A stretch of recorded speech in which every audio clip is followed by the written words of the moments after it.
Assalamualaikum warahmatullahi wabarakatuh. Perkenalkan nama saya Ahmad Angimidi, BP 161053 2004. Insya Allah kali ini saya akan mempresentasikan seminar hasil saya yang berjudul Analisis Pengaruh Kepemilikan Institusional, Profitabilitas, dan Komposisi Dewan Komisaris terhadap Pengungkapan Corporate Social Responsibility dengan studi kasus pada perusahaan industri manufaktur dan pertambangan yang terdapat di Bursa Efek Indonesia pada periode 2016 sampai 2019. Skripsi saya ini dibimbing oleh Ibu Raina Kartika, SE MKOM AKCA sebagai dosen pembimbing saya. Baik, kita lanjut kepada timeline kita pada pembahasan kita kali ini. Itu bab 1 pendahuluan, bab 2 tinjauan literatur, bab 3 metode penelitian, bab 4 pembahasan, dan bab 5 penutup. Kita masuk ke bagian pertama, yaitu bab 1 pendahuluan. Nah, dunia usaha terpakan dari penelitian saya, yaitu dunia usaha pada saat ini tidak lagi hanya memperhatikan catatan keuangan semata atau single bottom line, melainkan sudah meliputi keuangan, sosial, dan aspek lingkungan, yaitu triple bottom line. Dan elemen triple bottom line ini saat ini telah menjadi suatu konsep sustainability atau keberlanjutan penerapannya. Era globalisasi seperti saat sekarang ini, laporan keuangan yang baik itu adalah laporan keuangan yang tidak hanya mencangkup pada posisi keuangan saja, tapi juga mencangkup tanggung jawab sosial pada perusahaan. Global Compact Initiative dari United Nations Global Compact pada tahun 2002 itu menyebutkan pemahaman ini dengan 3P atau Profit, People, dan Planet. Nah, pemahaman 3P ini tersebut menerjemahkan bahwa tujuan bisnis perusahaan tidak hanya mencari laba atau profit semata, tapi turut juga untuk mensejahterakan masyarakat dan lingkungan sekitarnya. Nah, di antara banyak penelitian yang meneliti keterkaitan antara kepemilikan institusional, profitabilitas, di antara banyak penelitian yang meneliti antara keterkaitan kepemilikan institusional, profitabilitas, dan mekanisme corporate governance seperti komposisi dewan komisaris, itu hanya sedikit yang meneliti dampak dari variabel-variabel tersebut terhadap tanggung jawab laporan CSR secara keseluruhan. Nah, yang di sini kami berusaha untuk meneliti lebih lanjut itu dampak variabel-variabel independen yang kami usulkan terhadap dampak corporate social responsibility secara total dan juga secara spesifik, yaitu pada GRI 200, 300, dan 400, yaitu pada pengungkapan ekonomi, lingkungan, dan pengungkapan sosial. Nah, pada struktur kepemilikan atribut kepemilikan institusional itu adalah mekanisme struktur kepemilikan perusahaan atau stakeholder, dan juga pada proksi keuangan, kinerja keuangan itu dengan atribut profitabilitas dengan memakai atribut ROE atau return on equity, dan juga proksi mekanisme corporate governance internal itu kami akan mencoba untuk telah lebih lanjut komposisi dewan yang terdiri dari ukuran komisaris atau bisa disebut juga jumlah keseluruhan komisaris, dan juga komisaris independen, proporsi komisaris independen, dan juga proporsi komisaris wanita. Nah, tiga itu akan menguji secara corporate social responsibility seperti yang saya sebutkan tadi, secara total dan secara terpisah, yaitu tiga aspek pengungkapan, aspek ekonomi, sosial, dan lingkungan. Nah, penelitian ini mengadopsi indeks pelaporan corporate social responsibility berbasis GRI atau Global Reporting Initiative, yaitu GRI standar untuk menilai pengungkapan dalam corporate social responsibility report.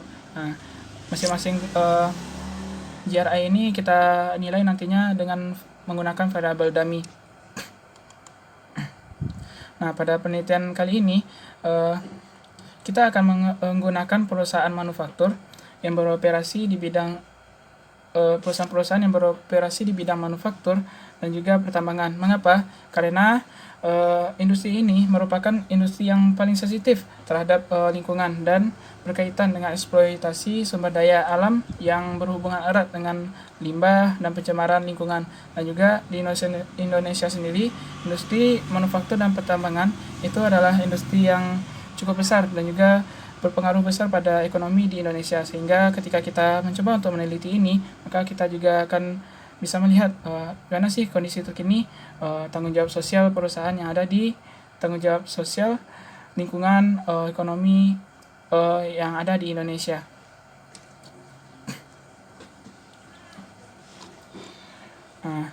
Dari latar belakang tersebut, maka diambillah judul penelitian saya, yaitu analisis pengaruh kepemilikan institusional, profitabilitas, dan komposisi Dewan Komisaris terhadap pengungkapan Corporate Social Responsibility Report pada studi kasus perusahaan industri manufaktur dan pertambangan periode 2016 yang terdaftar di BRI, Bursa Efek Indonesia, periode tahun 2016 sampai 2019. Rumusan masalah pada penelitian ini adalah apakah kepemilikan institusional, profitabilitas, ukuran Dewan Komisaris, proporsi komisaris independen, dan komisaris wanita berpengaruh terhadap pengungkapan dalam Corporate Social Responsibility Report secara total dan spesifik, yaitu ekonomi, lingkungan, dan sosial.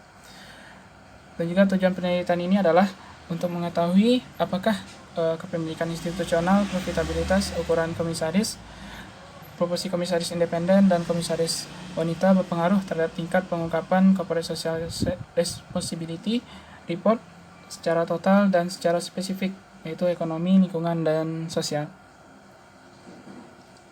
Manfaat penelitian ini bisa kita bagi juga secara menyeluruh itu pada perusahaan, itu sebagai pertimbangan ya untuk membuat kebijakan-kebijakan perusahaan, dan juga untuk lebih meningkatkan kepedulian kepada para stakeholder sehingga terciptalah keberlanjutan pada perusahaan tersebut.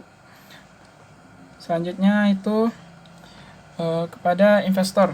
Investor itu dapat memberikan sumbangan pemikiran dan yang membantu investor untuk mempertimbangkan aspek yang perlu diperhatikan dalam berinvestasi pada perusahaan yang memiliki potensi corporate governance atau laporan keberlanjutan yang kuat.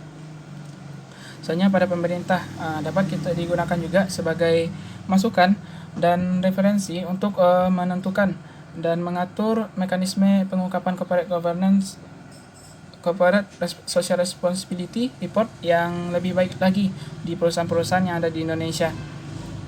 Selanjutnya itu diharapkan dapat untuk akademisi diharapkan dapat menambah wawasan dan memberikan kontribusi bagi para akademisi dalam mengembangkan penelitiannya di masa yang akan datang, serta penelitian ini dapat dijadikan juga sebagai bahan referensi dan sumber pemahaman lebih lanjut. Selanjutnya untuk penulis sendiri itu sebagai salah satu syarat dalam menyelesaikan studi di jurusan akuntansi Fakultas Ekonomi Universitas Andalas sebagai sarana pengimplementasian ilmu di bidang akuntansi keberlanjutan. Kita lanjut untuk sistematika penulisan. Ini sudah cukup jelas ya. Pertama itu bab 1 pendahuluan yang kita bahas tadi, bab 2 tinjauan pustaka, teori, dan juga kajian hipotesis, bab 3 metode penelitian. Kita akan mencoba itu apa aja sih uji asumsi yang akan kita gunakan untuk, dan juga uji-uji lainnya, uji analisis regresi untuk menguji hipotesis, dan juga pembahasan. Kita akan menginterpretasikan apa yang kita uji di bab 3 dan juga di bab 5, yaitu penutup, saran, dan implikasi penelitian. Kita lanjut. Pada bab tinjauan pustaka di sini kita akan mengambil 3 teori dasar ya. Pertama itu legitimasi teori. Itu kita akan melihat legitimasi masyarakat merupakan faktor strategis bagi perusahaan dalam rangka mengembangkan perusahaannya ke depan. Hal itu dijadikan sebagai wahana untuk mengonstruksi strategi perusahaan terutama terkait dengan upaya memposisikan diri di tengah lingkungan masyarakat yang semakin maju. Ini kita bisa juga untuk mengandalkan pengungkapan corporate governance ya, agar perusahaan itu dapat dikenal oleh masyarakat, sehingga masyarakat memiliki hubungan yang baik, atau stakeholder memiliki hubungan yang baik pada perusahaan nantinya di masa yang akan datang. Selanjutnya itu stakeholder teori. Stakeholder ini adalah semua pihak baik internal maupun eksternal yang memiliki hubungan baik yang bersifat mempengaruhi maupun dipengaruhi. Bersifat langsung maupun tidak langsung untuk perusahaan. Contohnya apa? Contohnya pemerintah menginginkan pajak, dan karyawan menginginkan gaji, dan juga perusahaan pesaing, masyarakat sekitar, lingkungan internasional, dan lain-lainnya. Ketiga itu signaling teori. Teori sinyal ini menjelaskan mengapa perusahaan itu mempunyai dorongan untuk memberikan informasi laporan keuangan pada pihak eksternal. Dorongan perusahaan untuk memberikan informasi karena dapat adanya asimetri informasi, yaitu tentunya kalau kita bisa mengibaratkan yang tahu kondisi perusahaan itu ya perusahaan itu sendiri yang lebih banyak mengetahuinya. Dan juga perusahaan ini juga menginginkan pihak luar juga tahu gitu. Contohnya apa? Contohnya investor dan kreditor. Karena kurangnya informasi bagi pihak luar mengenai perusahaan menyebabkan mereka melindungi diri mereka itu dengan memberikan harga yang tinggi untuk perusahaan, dan juga perusahaan itu dapat meningkatkan nilai perusahaan dengan mengurangi informasi asimetri itu sendiri. Hubungan teori sinyal dengan nilai perusahaan adalah pengungkapan CSR dilakukan oleh perusahaan akan semakin memperluas pengungkapannya dalam laporan tahunan. Hal ini merupakan sinyal positif ya, yang diberikan perusahaan kepada investor. Makin luasnya pengungkapan yang dilakukan oleh perusahaan akan menambah informasi yang diterima oleh investor, dan juga menambah kabar baik ya, good news kepada para investor untuk menanamkan modalnya. Baik, kita lanjut ke corporate social responsibility. Corporate social responsibility ini sendiri adalah laporan yang memuat tidak saja informasi kinerja keuangan, tapi juga informasi non-keuangan yang terdiri dari informasi aktivitas sosial dan lingkungan yang memungkinkan perusahaan untuk bertumbuh dan secara berkesinambungan atau sustainable performance. Pengungkapan CSR itu sendiri yang akan kita teliti pada penelitian ini adalah terdiri dari dua jenis pengungkapan. Pertama itu pengungkapan standar universal atau seri 100, itu mencakup 3 standar universal yang dapat diterapkan setiap organisasi yang menyusun laporan tanggung jawab perusahaan. Pengungkapan ini menjadi panduan bagi pelapor untuk menggunakan standar dan juga melaporkan informasi kontekstual pada organisasi secara relevan. Yang akan kita teliti pada penelitian ini adalah pengungkapan teori secara spesifik, yaitu standar ekonomi. Seri 200 yaitu standar ekonomi. Itu mencakup standar topik spesifik yang digunakan untuk melaporkan informasi tentang dampak material organisasi terhadap ekonomi. Begitu juga dengan standar lingkungan, kita akan ada variabel-variabel yang untuk menjelaskan apa saja ya sih yang harus diungkapkan oleh perusahaan terkait dengan lingkungan, dan juga sama dengan standar sosial seri 400 juga begitu. Ada mencakup topik spesifik yang digunakan untuk melaporkan informasi tentang dampak material organisasi terkait topik sosial. Kita lanjut pada kepemilikan institusional. Ini kepemilikan institusional sendiri adalah perbandingan antara jumlah saham yang dipunyai oleh pihak institusional dengan jumlah saham keseluruhan. Sedangkan profitabilitas ini sendiri yang akan kita teliti, yaitu kita akan meneliti lebih khusus mengambil atribut ROE ya, return equity. Mengapa? Karena rasio ini dapat mewakili seberapa besar penggunaan modal perusahaan yang digunakan untuk mendapatkan laba bersih. Dan apakah penggunaan ekuitas untuk menghasilkan laba sudah cukup efektif atau efisien? Nah, naiknya rasio ROE ini dari tahun ke tahun berarti perusahaan itu mengalami kenaikan laba bersih, dan naiknya laba bersih ini dijadikan suatu indikasi bagi naiknya perusahaan, sehingga harga saham itu juga naik dan juga meningkatkan kredibilitas perusahaan pada investor maupun kreditor. Nah, corporate governance, sebenarnya corporate governance. Di sini kita akan meneliti 3 atribut, yaitu ukuran dewan komisaris, proporsi komisaris independen, dan juga proporsi komisaris wanita.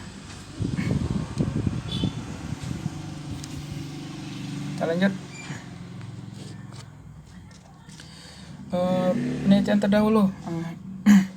Penelitian Angga ini berkaitan dengan kepemilikan institusional, profitabilitas. Banyak error ya. Oke. Angga ini itu berkaitan dengan kepemilikan institusional, profitabilitas, dan corporate governance terhadap corporate social responsibility. Nah, hasilnya itu adalah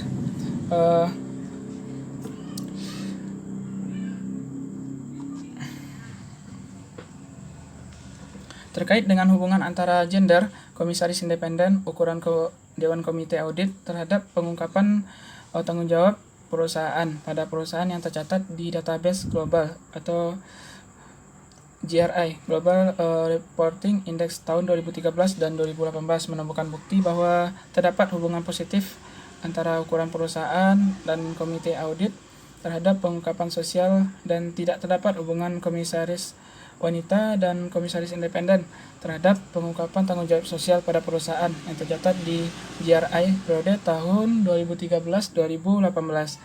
Selanjutnya itu penelitian Ong dan Jajaji Kerja tahun 2018 itu menyelidiki hubungan antara pengungkapan tanggung jawab sosial perusahaan secara total dan secara terpisah. Ini juga mirip dengan penelitian yang kita teliti pada saat sekarang ini, yaitu aspek ekonomi, lingkungan, dan sosial. Dan juga jumlah dari keseluruhan 3 aspek ini ditotalkan dan dibagi 3 hingga dapat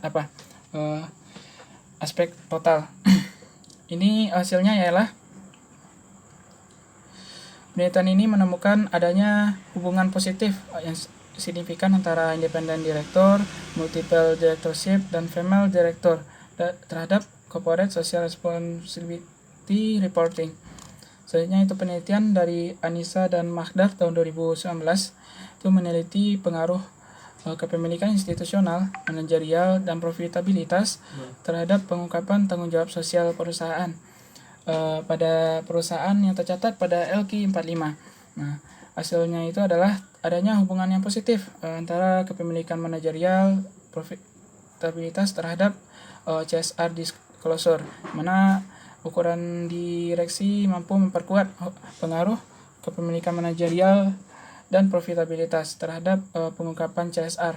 Nah, sedangkan kepemilikan institusional itu sendiri berpengaruh negatif terhadap pengungkapan tanggung jawab sosial perusahaan. Selanjutnya itu terakhir penelitian yang dilakukan oleh Dewi dan juga Marinda Suaryana itu tahun 2015 menguji pengaruh profitabilitas dan kepemilikan asing pada perusahaan pengungkapan corporate CSR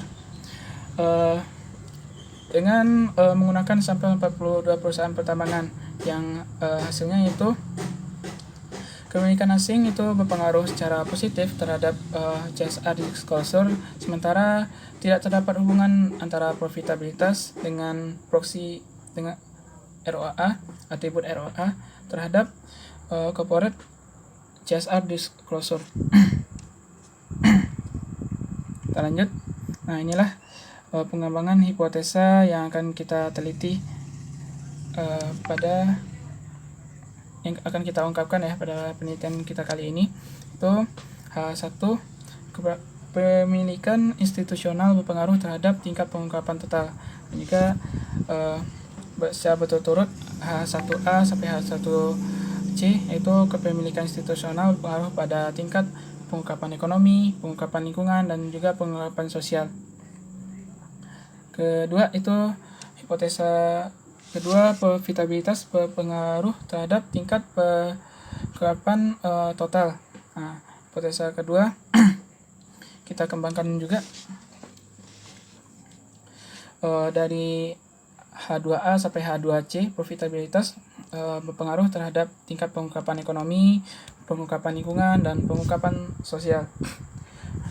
H3 yaitu hipotesa 3, ukuran Dewan Komisaris berpengaruh terhadap tingkat pengungkapan total. Dan juga kita jabarkan juga hipotesa ketiga A sampai hipotesa ketiga C, yaitu ukuran Dewan Komisaris berpengaruh terhadap tingkat pengungkapan ekonomi, pengungkapan lingkungan, dan pengungkapan sosial. Itu juga pada proporsi komisaris independen pada hipotesa keempat. Proporsi komisaris independen pengaruh terhadap pengungkapan total, pengungkapan ekonomi, pengungkapan lingkungan, dan pengungkapan sosial. Dan proporsi Dewan Komisaris wanita pengaruh terhadap tingkat pengungkapan total, pengungkapan ekonomi, lingkungan, dan sosial. Kita lanjut. Cepat saja. Nah, inilah kerangka konseptual yang akan kita kembangkan dari hipotesa-hipotesa yang kita buat. Lanjut.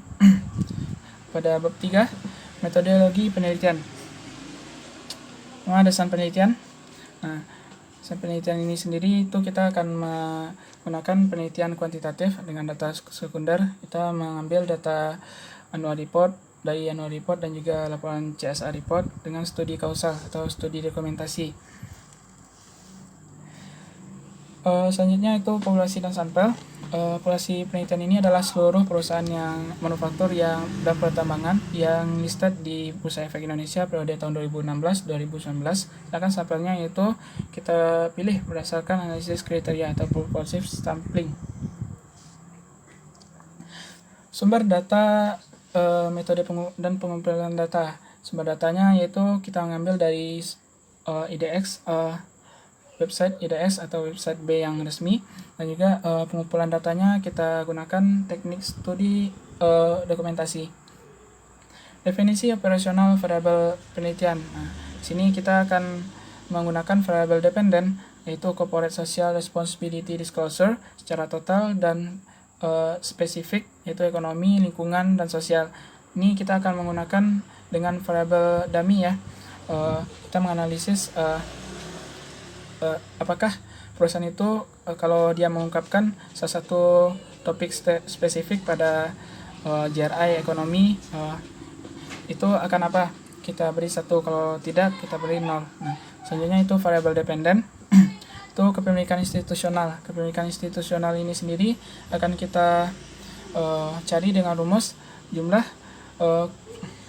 kepemilikan dari pihak institusional per jumlah saham keseluruhan. Profitabilitas itu kita akan menggunakan rasio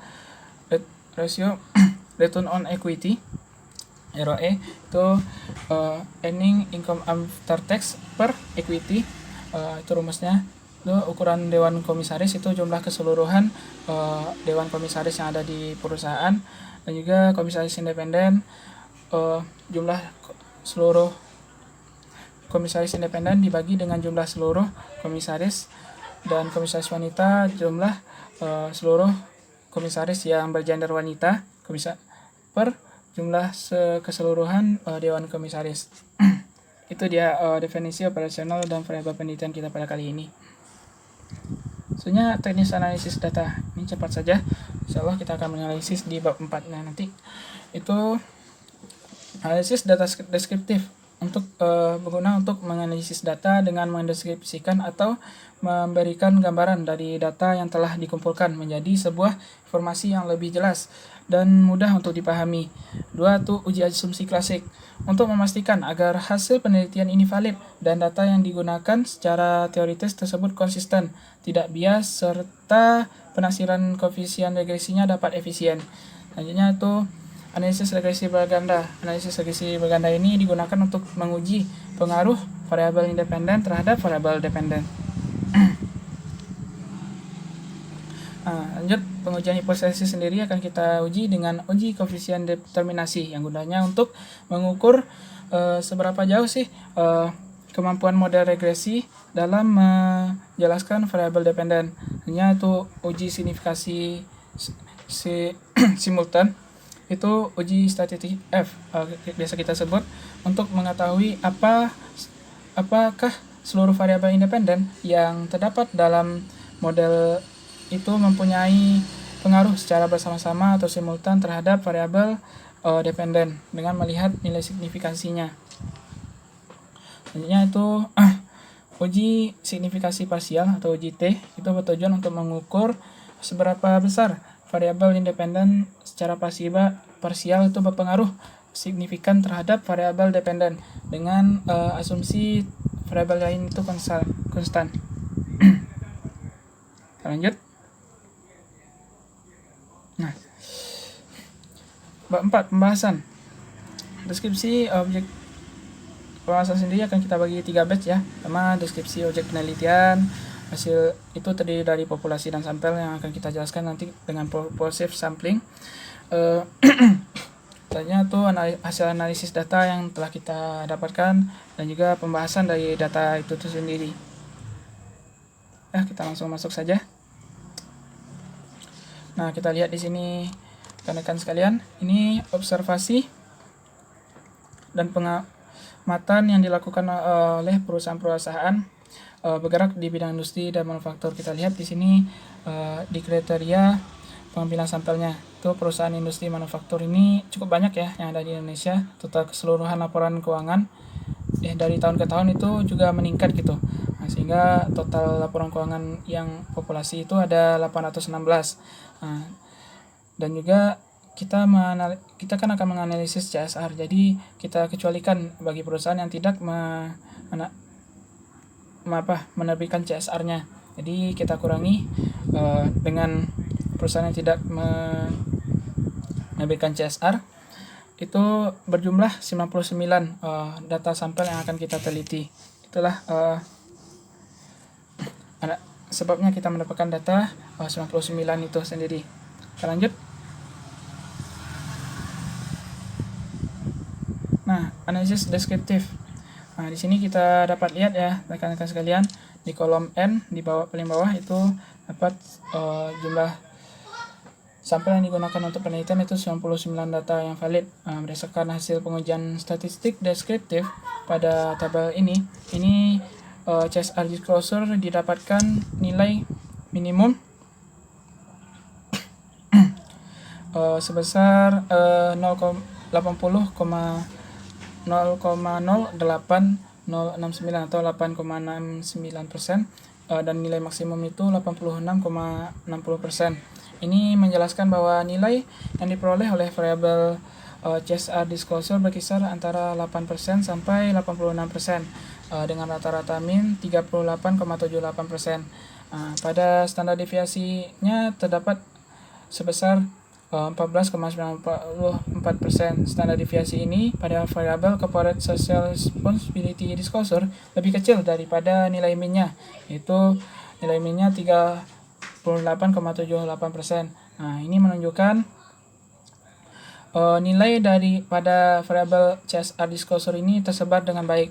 Tidak terdapat kesenjangan yang besar antara nilai maksimum dan nilai minimum yang ada. Itu juga dengan variabel dependen. Kita lihat dari data-datanya yang ada di sini, ini tersebar dengan baik.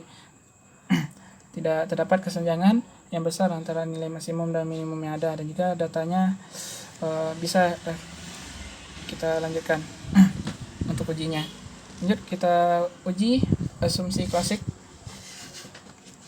Nah, kita menggunakan tes Kolmogorov si Smirnov. Ini menghasilkan nilai 0,07 0,1717, di mana lebih besar dari signifikasi tingkatnya itu 0,05, sehingga dapat disimpulkan bahwa data ini terdistribusi normal. Multikolinearitas kita juga bisa melihat variabel kepemilikan internasional, kepemilikan institusional, profitabilitas, ukuran dewan komisaris, proporsi komisaris independen, dan proporsi komisaris wanita diperoleh dengan nilai toleransi lebih besar dari 0,01 dan nilai VIF-nya itu kurang dari 10, maka disimpulkan tidak terdapat gejala multikolinearitas pada variabel-variabel dan model ini layak digunakan untuk penelitian. Lanjut, kita masuk ke uji heteroskedastisitas. Kita menggunakan uji Glasser ya, biar lebih jelas. Biasanya orang pakai scatter plot. Di sini untuk parameter variabel independen tidak ada signifikasi statistik. Yang kita lihat variabelnya semua di atas 0,05, maka dapat disimpulkan bahwa model regresi ini layak dan terbebas dari masalah heteroskedastisitas. Kita lanjut di uji asumsi klasik autokorelasi. Nah, di sini kita melihat menunjukkan nilai Darwin-Watson-nya sebesar 0,993, di mana nilai tersebut berada di antara min 2 sampai plus 2, maka berarti tidak terdapat gejala autokorelasi yang antar data berdasarkan urutan waktu dan model regresi yang penelitian ini layak terima. Lanjut ke analisis regresi berganda. Nah, dari sini kita mendapatkan rumus persamaan, yaitu sustainability disclosure dengan 0,364 dikurang 0,084 kepemilikan institusional dikurang 0,081 profitabilitas ditambah dengan 0,02 ukuran komisaris dikurang dengan 0,102 kepemilikan independen, komisaris independen, dan dikurang dengan 0,060 komisaris wanita, tambah dengan standar error. Selanjutnya itu pengujian hipotesis. Kita masuk uji koefisien determinasi ya. Kita lihat di sini adjusted R-square-nya itu sebesar 0,05, yang berarti bahwa kemampuan variabel independen dalam menjelaskan variabel dependen itu 66,5%, sedangkan 93,5% lainnya itu dijelaskan di luar penelitian. Selanjutnya uji signifikasi simultan. Ini uji statistik F. Ini dapat kita lihat model regresi pada penelitian ini memiliki nilai signifikasi sebesar 0,046 yang lebih kecil dari 0,05, maka nilai F hitung sebesar 2,304, di mana lebih besar daripada nilai F tabelnya yaitu 2,31, sehingga dapat disimpulkan bahwa kepemilikan institusional variabel-variabel independen ini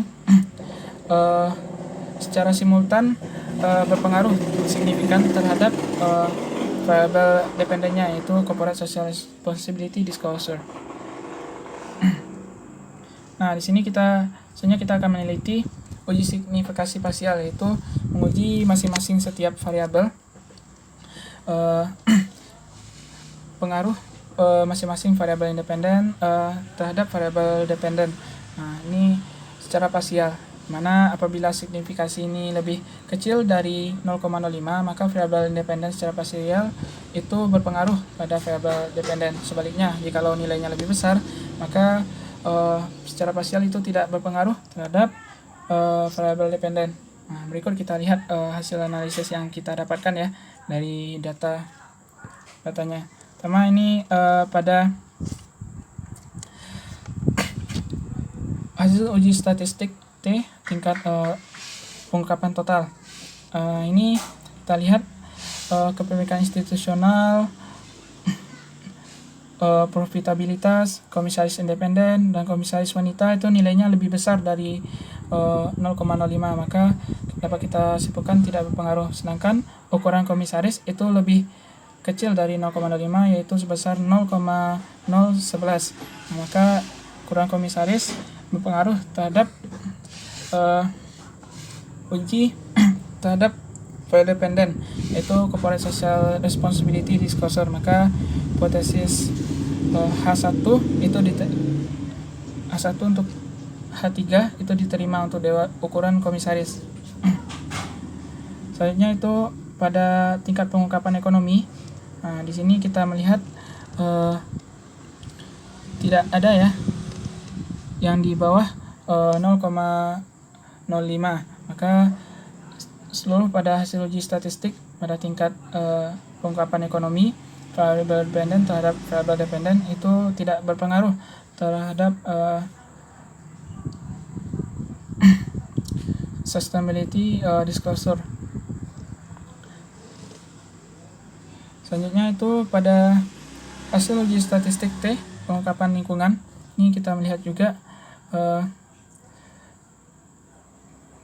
variabel kepemilikan institusional dan profitabilitas, dan juga komisaris independen dan komisaris wanita itu tidak berpengaruh terhadap pengungkapan corporate social responsibility disclosure karena nilai signifikasinya lebih dari 0,05. Sedangkan ukuran dewan komisaris itu sendiri itu berpengaruh terhadap pengungkapan lingkungan ya, karena nilai signifikasinya kecil dari 0,05 yaitu 0,02. Selanjutnya kita masuk ke hasil uji statistik tingkat T pada pengungkapan sosial. Nah, di sini kita melihat kepemilikan institusional itu berpengaruh terhadap pengungkapan CSR. Sedangkan variabel lainnya yaitu profitabilitas, ukuran komisaris independen dan komisaris wanita itu tidak berpengaruh terhadap pengungkapan CSR. Hingga dapat kita simpulkan ringkasan penelitian kita, dan juga di sini saya juga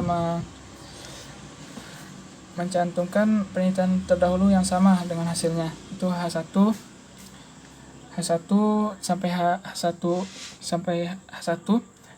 H1A dan H1B itu ditolak, dan juga H1T C diterima, dan juga didampingi dengan penelitian terdahulunya. Lanjut. H2, H2A, H2B, dan H2C pada profitabilitas itu di pengungkapan pengaruh profitabilitas terhadap CSR disclosure itu ditolak semuanya, dan juga penelitian yang sama yang terkait sudah saya jabarkan di sini. Lanjut.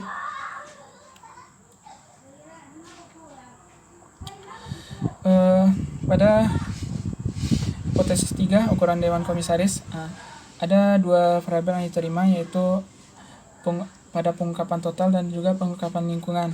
Sedangkan dua variabel lainnya, pengungkapan ekonomi dan pengungkapan sosial, itu ditolak. Lanjut ke hipotesis 4 yaitu profesi komisaris independen. Semua variabelnya ditolak pada pengaruh profesi komisaris pada pengungkapan total, ekonomi, lingkungan, dan sosial itu ditolak, dan juga ada didampingi dengan penelitian terdahulu yang sama dengan penelitian ini.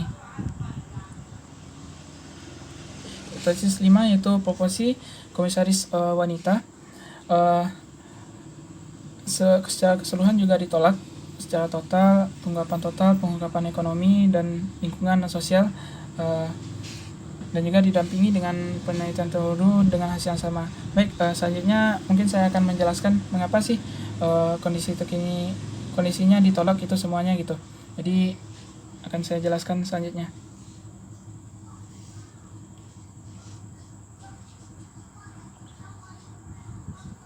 Nah, mungkin saya jelaskan langsung aja ya. Ini pada pengujian hipotesis kepemilikan institusional itu sendiri, mengapa dia ditolak? Itu hasil penelitian ini sejalan dengan penelitian Priyanita Yustian tahun 2011 yang menyatakan bahwa kepemilikan institusional tidak berpengaruh signifikan terhadap pengungkapan CSR. Hasil ini mendukung teori agensi yang saat sekarang ini ya, yang menyatakan bahwa pada perekonomian yang modern seperti sekarang ini, banyak perusahaan yang memisahkan antara pengelolaan dengan kepemilikan perusahaan. Nah, perusahaan ini melimpahkan atau mendelegasikan wewenangnya kepada pihak yang dianggap lebih ahli, dan juga untuk mengelola perusahaan. Hasil ini konsisten dengan penelitian sebelumnya, yaitu yang dilakukan oleh Shamil et al. Tahun 2014. Selain itu, profitabilitas itu seluruh pengujiannya ditolak. Mengapa? Karena hal ini disebabkan karena perusahaan yang memiliki profitabilitas tinggi, perusahaan manufaktur dan pertambangan yang ada di Indonesia, itu belum tentu lebih banyak melakukan aktivitas sosial karena perusahaan ini lebih berorientasi kepada laba semata. Ketika perusahaan ini memiliki tingkat laba yang tinggi, perusahaan atau manajemen ini menganggap tidak terlalu perlu melaporkan hal-hal yang dapat mengganggu informasi tentang sukses keuangan perusahaan. Sebaliknya, pada perusahaan tingkat profitabilitas rendah, mereka berharap bahwa para pengguna laporan akan membaca good news kinerja perusahaan. Good news ini dapat berupa aktivitas sosial dan lingkungan perusahaan yang ada di Indonesia. Lanjut, pada ungkapan ukuran komisaris, kita menyimpulkan ungkapannya diterima karena ukuran, kalau di sini kita lihat dari ukuran Dewan Komisaris itu sendiri, pada setiap perusahaan memiliki jumlah yang berbeda-beda penerapannya, namun selama tahun pengujian rata-rata Dewan Komisaris itu berjumlah 5-6 orang. Setelah dilakukan pengujian UJT, diperoleh hasilnya itu berpengaruh terhadap tingkat pengungkapan corporate social responsibility. Hasil ini juga mendukung teori agensi ya, bahwa yang tadi kita sebutkan, pada perekonomian yang modern seperti saat sekarang ini, banyak perusahaan yang memisahkan antara pengelolaan dan kepemilikan perusahaan. Juga pengelolaan ini biasanya akan diserahkan kepada pihak-pihak manajemen atau pihak direktur untuk mengelola perusahaan lebih baik lagi. Sedangkan kepemilikan institusional atau struktur kepemilikan itu lebih termotivasi untuk return yang dia dapatkan gitu. Hasil proporsi komisaris independen itu tidak ditolak secara keseluruhan. Itu Mikreon dan Pabunati 2012 itu menemukan hubungan yang proporsi anggota dewan ini berpengaruh pada masyarakat dan tingkat pengungkapan sosial. Mereka menyarankan bahwa komposisi dewan ini harus diukur melampaui dikotomi orang luar gitu, dan juga atau dalam secara tradisional, mempertimbangkan karakteristik individu komisaris, mengakui bahwa komisaris independen tidak homogen dalam hal keterampilan, pengetahuan, dan keahlian khusus. Dan komisaris wanita, kalau di hasil penelitian kita sendiri itu data menunjukkan bahwa sebagian besar observasi di data kita, 63 dari 99 data itu tidak memiliki komisaris wanita di Dewan Komisaris mereka. Oleh karena itu ini menunjukkan bahwa komposisi Dewan wanita pada perusahaan industri manufaktur dan pertambangan didominasi oleh laki-laki. Karena persentase komisaris wanita ini sedikit, maka peluangnya sangat kecil untuk berdampak terhadap pengambilan keputusan. Ya, kita lanjut pada kesimpulan. Di sini kepemilikan institusional tidak berpengaruh terhadap tingkat kepengungkapan CSR report. Hal ini berarti banyak atau sedikitnya jumlah kepemilikan institusional dalam suatu perusahaan tidak akan mempengaruhi kualitas CSR pada perusahaannya. Selanjutnya, profitabilitas tidak berpengaruh terhadap tingkat pengungkapan corporate social responsibility report. Ini juga tinggi rendahnya tingkat ROE yang ada di perusahaan juga tidak berpengaruh terhadap CSR disclosure. Selanjutnya itu ukuran Dewan Komisaris. Ini variabelnya kita terima berpengaruh terhadap tingkat pengungkapan CSR report. Hal ini berarti banyak sedikitnya jumlah Dewan Komisaris suatu perusahaan mempengaruhi kualitas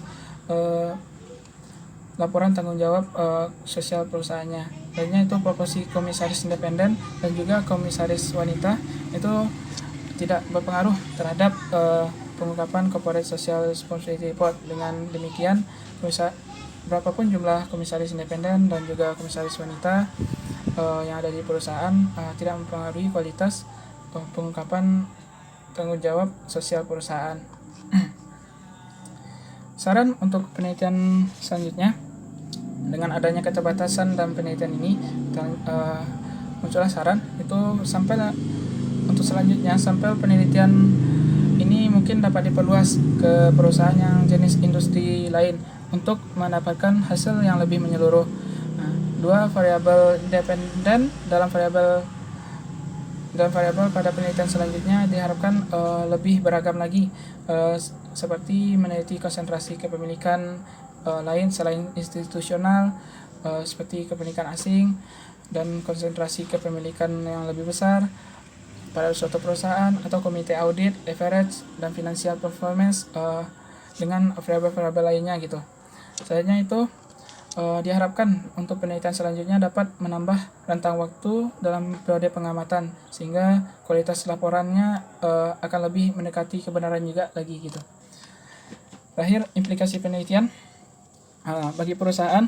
Penelitian ini memberikan informasi tentang adanya pengaruh mekanisme kinerja keuangan dan mekanisme corporate governance secara eksternal dan internal terhadap pengungkapan corporate social responsibility report, sehingga perusahaan dapat memaksimalkan penerapan corporate governance dan kinerja keuangannya untuk lebih peduli terhadap CSR di perusahaannya. Bagi investor, penelitian ini juga membantu investor untuk mempertimbangkan aspek-aspek yang perlu diperhatikan dalam berinvestasi pada perusahaannya, sehingga perusahaan itu dapat memiliki potensi CSR yang baik ke depannya.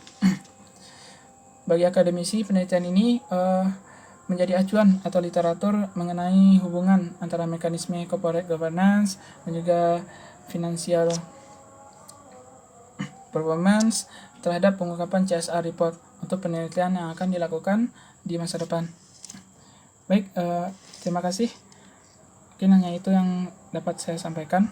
Terlebih kurang saya mohon maaf. Saya sudahi dengan wabillahi taufiq wa hidayah. Wassalamualaikum warahmatullahi wabarakatuh.